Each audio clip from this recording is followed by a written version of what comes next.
الحمد لله أعوذ بالله من الشيطان الرجيم بسم الله الرحمن الرحيم الحمد لله والصلاة على نبيه والميامين من آله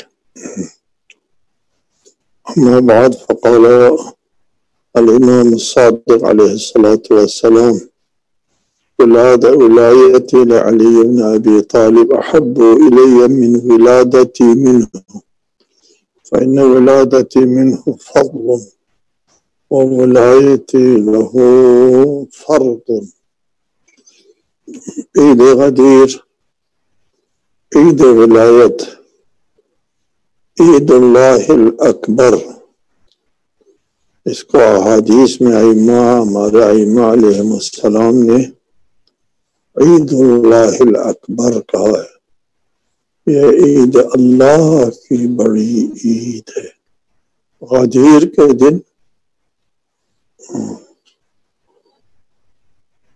اللہ تعالیٰ نے اپنے دین کی تکمیل کی اور اپنی نعمتوں کا اتمام کیا۔ وَأَتْمَمْتُ عَلَيْكُمْ نِعْمَتِي،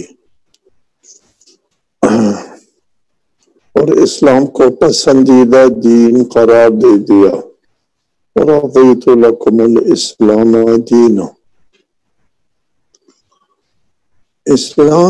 دین اسلام کو اللہ نے پسندیدہ قرار دے دیا اس دن، اور دین کی تکمیل ہو گئی، نعمتوں کی تکمیل ہو گئی علی کی ولایت کے اعلان سے۔ لوگ علی کو نہیں پہچان سکے، علی کی معرفت نہیں ہے، ان کے لیے یہ بات قابل فہم نہیں ہے کہ دین کی تکمیل کیسے ہوئی، اللہ کی نعمتیں پوری کیسے ہوئی۔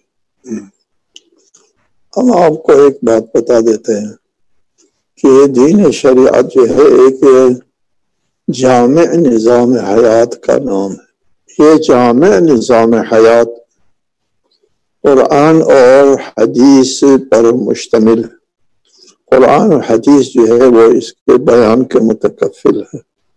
قرآن مجید میں کلیات کا بیان ہوتا ہے اور اس کی تشریح اور تفصیل سنت نبوی کی ذمہ داری ہے۔ سنت نبوی کے ساتھ سب کو معلوم ہے رسالت مآب کے بعد سنت کی تدوین پر پابندی لگ گئی۔ 1 صدی تک سنت کی تدوین پر پابندی لگ گئی۔ جو دین شریعت کے بیان کی ذمہ داری سنت کے اوپر عائد ہوتی تھی، اس کی تدوین پر پابندی لگتی ہے۔ یعنی اس وقت کے مسلمانوں کے لیے یہ بات قابل فہم نہیں ہے، پابندی لگ گئی۔ 1 صدی کے بعد تدوین شروع ہو گئی۔ جب تدوین شروع ہوئی نہیں بتایا کہ اس سے پہلے جو ممنوع رہا سنت کی تدوین، لیکن علی جس کے پاس ہے اس کے لیے اس قسم کا کوئی خطرہ نہیں۔ سنت کی تدوین یا عدم تدوین لوگوں کے ہاتھ میں نہیں ہے۔ اگر لوگوں کے ہاتھ میں دے دے تو وہ یہی حشر کرنے والے تھے جو کیا۔ لوگوں کے ہاتھ میں نہیں ہے۔ ہمارے ہاں یہ مسلمات میں سے ہے کہ سنت کی تدوین رسالت مآب صلی اللہ علیہ وآلہ وسلم نے اپنی زندگی میں فرمائی تھی اور علی سے لکھوایا تھا۔ چنانچہ کتاب علی ائمہ علیہ السلام کے پاس ہوتی تھی، اس کتاب کو بِإِمْلَاءٍ من رسول اللہ وبخط علی، رسول اللہ کی املا اور علی کی خط سے لکھی ہوئی کتاب۔ یہ کتاب اس قدر جامع ترین کتاب ہے کہ اس میں تمام احکام کلیات و جزیات تک، حتی عرش الخدش، حدیث ہے، روایت میں ہے، متواتر ہے ہمارے ہاں، اس کتاب میں کسی کو کسی سے اگر خراش آیا تو اس کا کیا تاوان ہے، اس تک کا اس میں ذکر ہے۔ وہ کتاب علی کے ہاتھ سے تدوین ہوتی ہے، اولاد علی میں یہ کتاب جو ہے وہ میراث امامت کے طور پر ہر امام کے پاس یہ کتاب موجود ہوتی تھی، اور ہمارا ایمان نے اسی کتاب سے شریعت بیان کیا، شریعت کی تکمیل، نعمت کا اتمام علی کی ولایت کی وجہ سے۔ جس کے پاس علی ہے وہ بہت بڑی سعادت والے ہیں، بہت خوش قسمت ہیں وہ لوگ جس کے پاس علی ہے۔ میں جب یہ بات کہتا ہوں جس کے پاس علی ہے تو وہ بہت خوش قسمت لوگ ہیں، لیکن کاش ہمارے پاس علی ہوتے۔ اعلان ولایت پر ہم عید مناتے ہیں۔ کیا ہے اعلان ولایت؟ یعنی آج کے بعد، غدیر کے بعد اللہ تعالی کا حکم ہم پر نافذ ہے، اللہ کی ولایت ہے، بالادستی، رسول کی بالادستی، النبی اولا بالمؤمنین من انفسہم، رسول کی بالادستی جو ہے وہ ہمارے اوپر ہے کہ رسول کو حق حاصل ہے ہم پر، خود ہم سے زیادہ تصرف کا حق حاصل ہے، ولایت ہے، ولایت خدا، ولایت رسول، اور پھر رسول نے وہ ولایت آج کے دن علی کی طرح منتقل فرمائی۔ آج کے بعد ہم پر، تمام انسانوں مسلمانوں پر علی کی ولایت نافذ ہو گئی، یعنی علی جو حکم بیان فرمائیں گے اس پر عمل واجب، اطاعت واجب، علی کی اطاعت واجب۔ جس کا میں مولا ہوں اس کا علی مولا ہے، جس کے اوپر میری ولایت نافذ ہے اس کے اوپر علی کی ولایت نافذ ہے، جس کے لیے میری بات حجت ہے اس کے لیے علی کی بات حجت ہے، جو میرے اتباع کرنا جو ہے وہ ضروری سمجھتا ہے اس کو علی کی اتباع بھی ضروری سمجھنا ہوتا ہے۔ آج کے بعد یہ مطلب ہے علی کی ولایت نافذ ہو گئی، آپ عید بناتے ہیں، علی کی ولایت آج ہم پر نافذ ہو گئی، اور کیا ولایت ہے پتہ ہی نہیں کیا ہے ولایت۔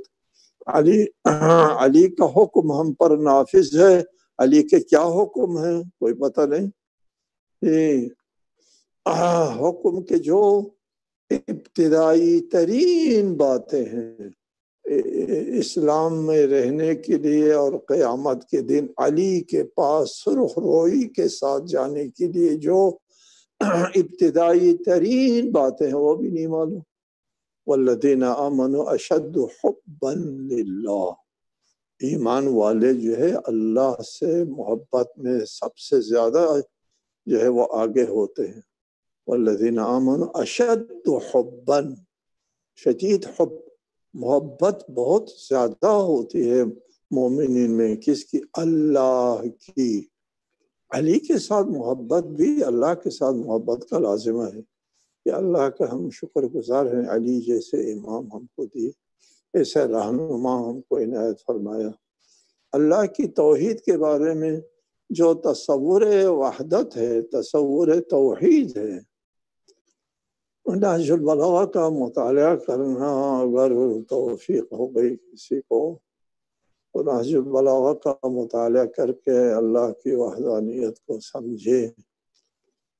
آپ فرماتے ہیں وَأَبْيَنْ مِمَّا تَرَى الْعُيُونَ، اللہ کے بارے میں ارشاد ہوتا ہے کہ اللہ ان چیزوں سے بھی واضح ہے، ابین واضح ہے، مما تر العیون ان چیزوں سے جن کو آنکھیں دیکھتی ہیں، آنکھوں کے جو مشاہدے میں آتے ہیں، ان سے اللہ کا وجود زیادہ واضح ہے۔ علی کے ماننے والوں کو بھی ایسا ہونا چاہیے۔ نہج البلاغہ میں تصور الہیت میں عجیب غریب نکات ہے، میں ان سب کا ذکر یہاں نہیں کر سکتا ہوں، کہ جو لوگ علی کے مکتب کے ساتھ وابستہ نہیں ہے وہ اللہ تعالیٰ کے بارے میں تصور رکھتے ہیں کہ اللہ تعالیٰ جو ہے وہ وغیرہ۔ اور ایک امام احمد بن حنبل ان کی کتاب ہے، اس میں لکھا ہے کہ یہ جو لوگ کہتے ہیں اللہ ہر جگہ ہے، غلط بات کرتے ہیں۔ ہر جگہ ہے اللہ، کسی کمرے میں دیا جلاتے ہیں تو روشنی ہوتی ہے، وہاں اللہ ہے تو روشنی نہیں ہوتی، ایک دیے کے برابر بھی نہیں ہے اللہ۔ یہ دیکھو استدلال، جی مادیت کے تصور میں اللہ کو لیتے ہیں۔ یہاں ہمارے امام فرماتے ہیں مع کل شیء لا بمقارنۃ، اللہ ہر ایک کے ساتھ ہے۔ قرآن مجید میں ہے نحن اقرب الیہ من حبل الورید، رگ گردن سے بھی زیادہ نزدیک ہے، لیکن مقارنت کے حساب سے نہیں کہ دور سے آ کر کے نزدیک ہو گیا پاس آ گیا کے حوالے سے نہیں ہے۔ وغیر کل شیء لا بمزایلۃ، ہر ایک سے اللہ تعالیٰ کی ذات جدا ہے لیکن کسی دوری کی وجہ سے نہیں۔ سبق فی العلو فلا اعلی منہ، اللہ سے بالا تر کوئی چیز نہیں ہے۔ وقرب فی الدنیا فلا شیء اقرب منہ، اور ہر ایک سے نزدیک ہے، اللہ سے نزدیک تر کوئی چیز نہیں ہے۔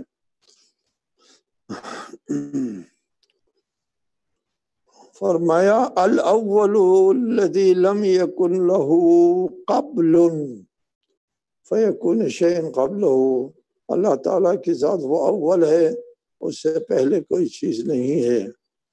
اور والآخر الذی لیس له بعد، اور سب سے آخر بھی ہے، ایسا آخر کہ اس کے بعد کوئی چیز ہو ایسا بھی نہیں ہے۔ ومن اشار الیہ فقط حدہ، کسی نے اگر اللہ کی طرف اشارہ کیا تو اس نے اس کو محدود کیا، جس طرف اشارہ کیا وہاں اللہ ہے۔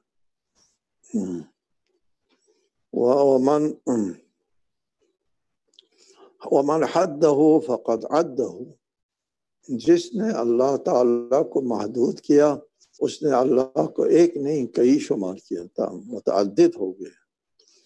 ومن وصفہ فقط حدہ، اللہ کا وصف اگر بیان کیا تو اللہ کو محدود کیا وصف میں۔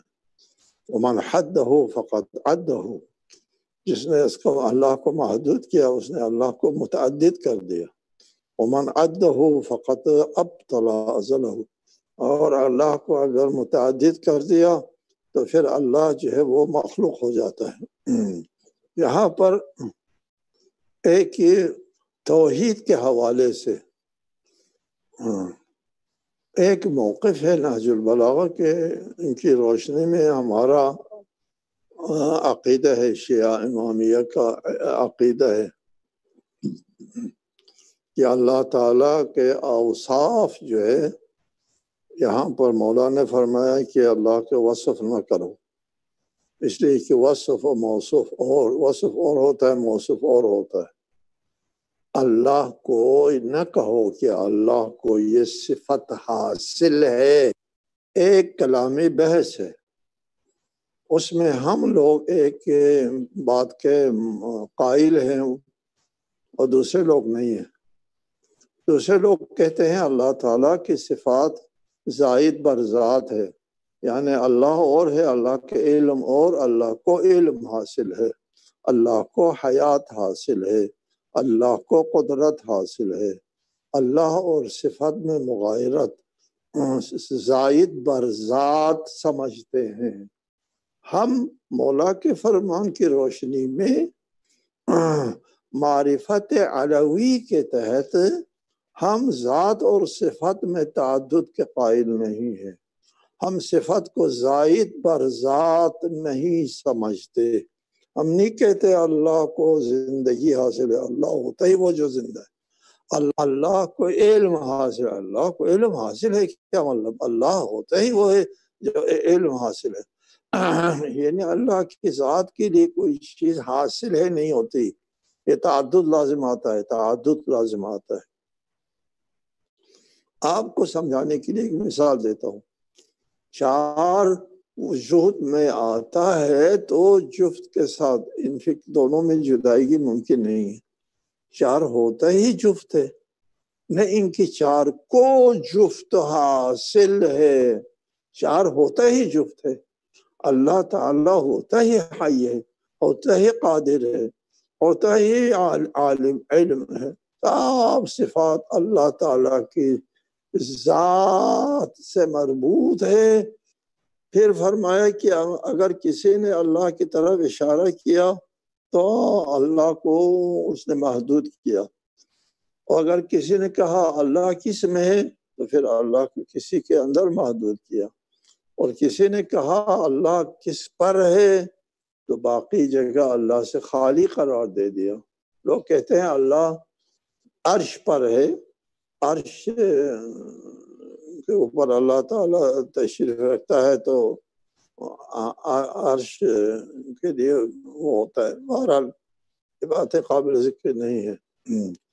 ما وحدہ من کیفہ، جو اللہ تعالیٰ کی کیفیت، شکل و صورت اور وضع قطع بیان کرے تو وہ موحد نہیں ہے، سمجھے اس بات کو، ما وحدہ من کیفہ، جو اللہ تعالیٰ کے لیے کوئی وضع قطع بیان کرے وہ موحد نہیں ہے جی۔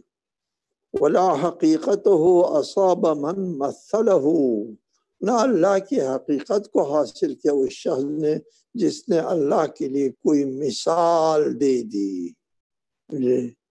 ایک ذات کو، ایک شخص کو کہا کہ یہ اللہ نہیں ہے، اللہ جیسا ہے کہہ دیا، لیس کمثلہ شیء، قرآن میں ہے صریح، اللہ کی کوئی مثل ہو نہیں سکتی، قرآن میں بھی ہے، یہاں بھی ہے کہ وَلَا إِيَّاهُ عَنَا مَنْ شَبَّهُ، اللہ کو اگر کسی سے تشبیہ دے دیا تو پھر وہ اللہ کو قبول، اللہ کو نہیں لیا۔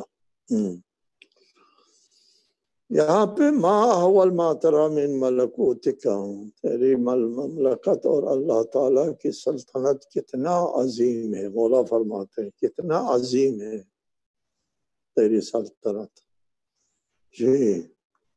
اس وقت آپ کو اگر ہے معلومات یہ کائنات کتنا عظیم ہے، کتنا وسیع ہے، اربوں اربوں کہکشاں ہیں، ہر کہکشان میں اربوں ستارے ہیں، اور اس وسعت بھی آسمان میں، اگر کائنات میں وسعت بھی آ رہی ہے، کہتے ہیں روشنی کی رفتار سے وسعت آ رہی ہے۔ مولا فرماتے ہیں جو کائنات اس وقت ہے جس ہمارے علم میں آتے وہ کتنا عظیم ہے، سبحان اللہ، ما احول ما نرى من ملکوتک وما احقر ذلك فيما غاب، سبحان اللہ، یہ جو ہم دیکھتے ہیں کہتے ہیں کہ آخری سرے سے آنے والی روشنی اربوں سال سے چلی ہوئی ابھی ہم تک نہیں پہنچی، اتنا وسیع ہے کائنات، ہمارے تصور میں بھی نہیں آتا، اتنا وسیع اور عریض ہے یہ کائنات۔ مولا فرماتے ہیں کتنا ناچیز ہے یہ کائنات اس کے مقابلے میں اس کو ہم نہیں جانتے۔ جی یہ کائنات موجود ہے، وہ جو ہمارے علم میں مشاہدے میں ہے وہ، اور وہ کائنات جو ہمارے مشاہدے میں نہیں ہے ان میں موازنہ کون کر سکتا ہے؟ علی کے علاوہ کوئی نہیں کر سکتا جی۔ یہ کائنات اس وقت جو لوگوں کے مشاہدے میں آئی ہے. سبحان اللہ. یہ ہے علی علیہ السلام کی طرف سے تصور توحید. میں زیادہ یہاں عرض نہیں کر سکتا ہوں اس سے کہ توحید کے بارے میں علی کی طرف رجوع کرو، خدا را نہج البلاغہ پڑھو، قرآن پڑھو، پھر اپنا عقیدہ جو ہے جانچو کہ آپ علی کو مانتے بھی ہیں جی، اور علی کی شیعوں میں شمار ہیں آپ، اور کل قیامت کے دن علی آپ کو پہچانیں گے جی، قیامت کے دن پہچانیں گے. بلکہ موت کے وقت بھی مولا نے فرمایا یا حار حمدان من یمت یرانی، اے حارث حمدان جو بھی مرتا ہے وہ مجھے دیکھ لیتا ہے. مولا کی زیارت موت اور نزع کے وقت بھی کرنا ہے. اس منہ سے زیارت کرو گے مولا کی، اور وہاں اپنے چاہنے والا اپنے پیروکاروں کو، شیعہ علی کا مطلب علی کے پیروکار، شیعہ پیروکار کو کہتے ہیں جی، صرف ماننے والے کو نہیں کہتے. ایک فرقہ تھا ائمہ کے زمانے میں جو کہتا تھا کہ صرف ماننا کافی ہے. ان کی منطق یہ تھی کہ کفر کے ساتھ کوئی عمل فائدہ نہیں دیتا، اسی طرح ایمان کے ساتھ کوئی گناہ ضرر نہیں دیتا. سبحان. اس کو وہ کہتے ایک فرقہ تھا جی. ائمہ علیہ السلام نے اس فرقے کے اوپر لعنت بھیجا ہے جی، جو صرف عقیدہ کافی ہے اور عمل کی ضرورت نہیں ہے. فرقہ مرجئہ اس کا نام ہے. اپنی آخرت اور عاقبت کی فکر کرو، علی کا شیعہ بنو، علی کی پیروکار بننے کی کوشش کرو، غلط فہمی دور کرو. نہیں، جب نزع کی حالت آئے گی اس وقت ساری غلط فہمی دور ہو جائے گی. اس وقت کہیں گے کاش یہ بات ہم زندگی میں سمجھتے. زندگی میں سمجھانے والوں کے ساتھ تو نفرت کی کیسے سمجھتے. انشاءاللہ تعالی اللہ تعالیٰ آپ کے مددگار ہیں. آپ کو اللہ تعالیٰ توفیق دے علی کے شیعہ بننے کی، اور اس سے بہت بڑی سعادت کوئی نہیں ہے. والسلام علیکم ورحمۃ اللہ وبرکاتہ.